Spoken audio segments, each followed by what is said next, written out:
मुखबा लाल नेत्रबा, बड़ी बड़ी दाढ़न से युक्त भयंकर मुखबा, लंबा नाकबा, ऐसन यमराज के स्वरूप है। मृत्यु ज्वर आदि से युक्त चित्रगुप्त भी भयानक रूप के धारण करेना। यम के जैसे ही भयानक उनके दूत भी पापी के पास आके गर्जना, जेके देख के पापी भयभीत होके हाहाकार शब्द करेना। दान न देने वाले ऐसन पापी कंपायमान होके रोवेना। तब चिंतातुर होके क्रंदन कर पापी के चित्रगुप्त यमराज की आज्ञा से उनके कई कर्म के श्रवण करेंगे। हे पापी दुराचारी जीव, अहंकार युक्त विवेक रहित होके तू पाप कैल, धन के संचय का करे कैल। कहे से कि ईश्वर के निमित्त धन दान दे रहल, अभी तू संचय नहीं करे रहल। पापी पुरुषन के संगत से और काम क्रोध आदि से उत्पन्न होके ऐसा दुख देने वाले पाप के तू कौन खतने इकट्ठा कैल। तू अत्यंत प्रसन्न होके जैसे पहले पाप कैले बाड़ा वैसे अब दुख के भी होगा। अब उल्टा मुख करके काहे रोवत बा। ये सारा शास्त्र के ज्ञाता रावण, रावण के सामने प्रश्न कुंभकर्ण कैले रहा। कुंभकर्ण कहा कि अगर हमके मार दी है दोनों बनवासी, तो जान लियो भैया सही हम नारायण हम आ तू युद्ध करे ले गई जन्ना बचल बाणक दैत्य एक उन्हीं के लेके तू जन लंका पर राज करी आ उन सीता जी के लिए पहुंचा दी।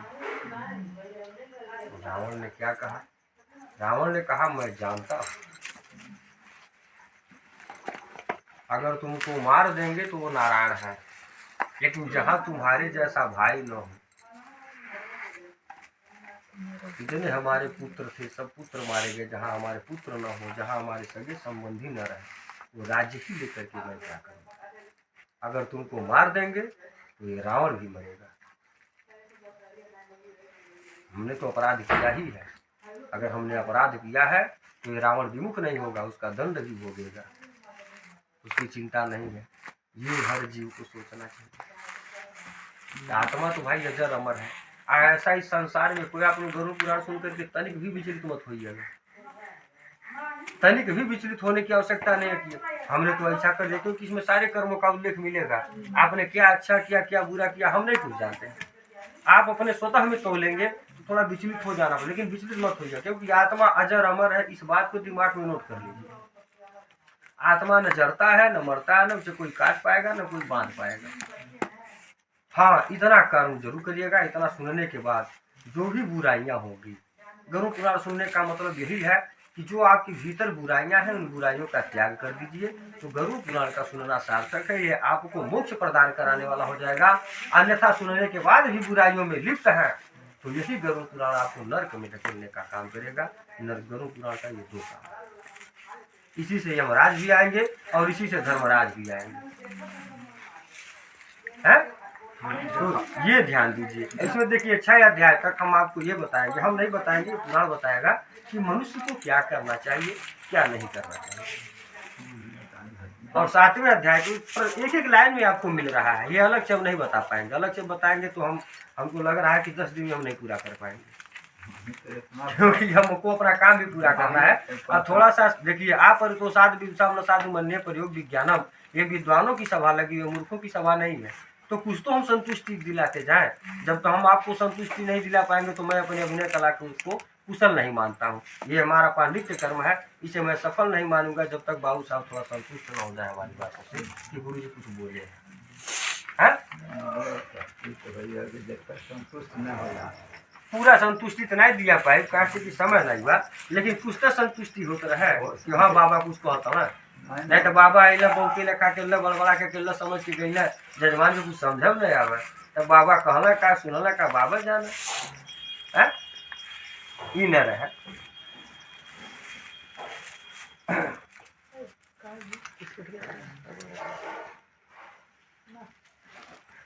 कहत कि तू जमन पाप के कैला सब पाप दुख के कारण है। धर्मराज, मूर्ख में, पंडित में, दरिद्र में, धनवान में, बलवान में, निर्बल में, सब में समभाव रखेगा। ए प्रकार पापी चित्रगुप्त के वचन सुन के अपने कई कर्म के विचार करके निश्चल होके मौन धारण करेला और चोर के तरह निश्चल होकर जीवित हो गई हैं। ऐसा पापी पुरुषन के देखने के पश्चात उनके पापन के योग्य यमराज दंड देने की आज्ञा करें। दूत यमराज की आज्ञा से दया रहित होके प्रेतन की ताड़ना करी है, कहिए हे पापी जीव, यहाँ से भयानक नरक में चला।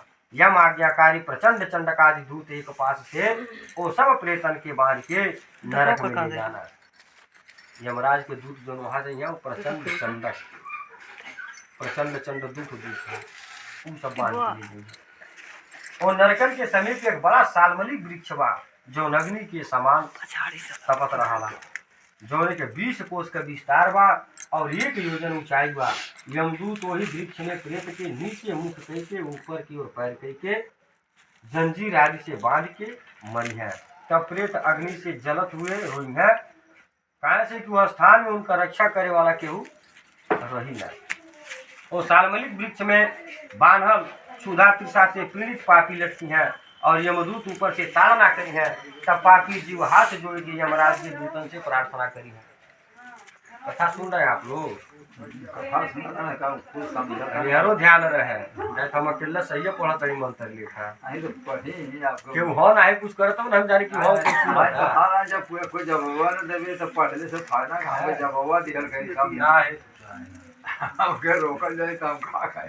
तब पापी जीव हाथ जोड़ के यमराज के दूत से प्रार्थना करिए, हे यमदूतों, हमारे अपराध क्षमा करो, अब हम कभी पाप नहीं करेंगे। ऐसा प्रेतन के वचन सुन के यमदूत लोह दंड से, मुग्दर से, तोमर से, भाला से, गदा से और मुसल से अनेक तरह से मरी हैं।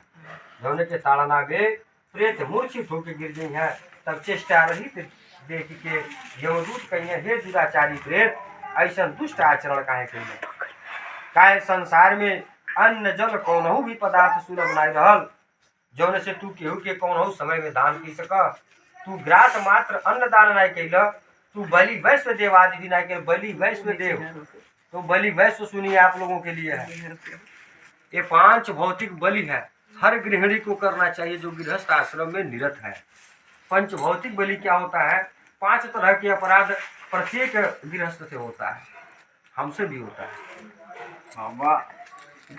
एको हमके इतना कह देने इतना समय बर्बाद करी, एको मिनट हमके नहीं कह देता। अरे आप सुनी खाली आज आप सुनी, आज बिहान परसों सुना बाप, एक बाद जब हम आए तो आप बोलो नहीं हम सुनो।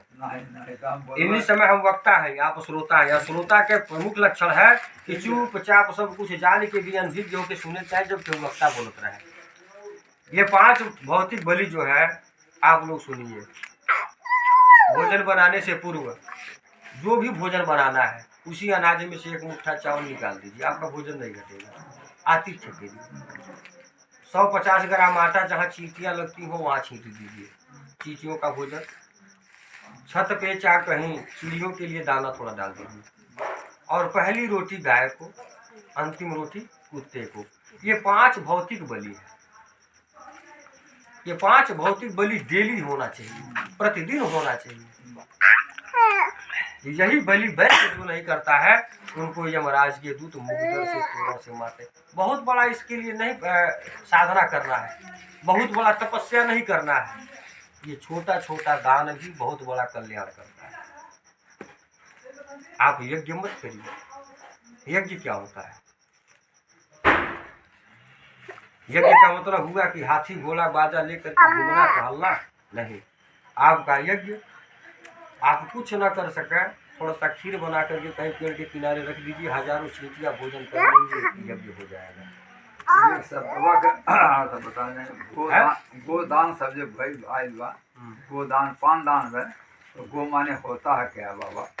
इंद्रियों को धारण करने वाले को गो कहते हैं। गो माने जो इंद्रियों को धारण कर लेता है।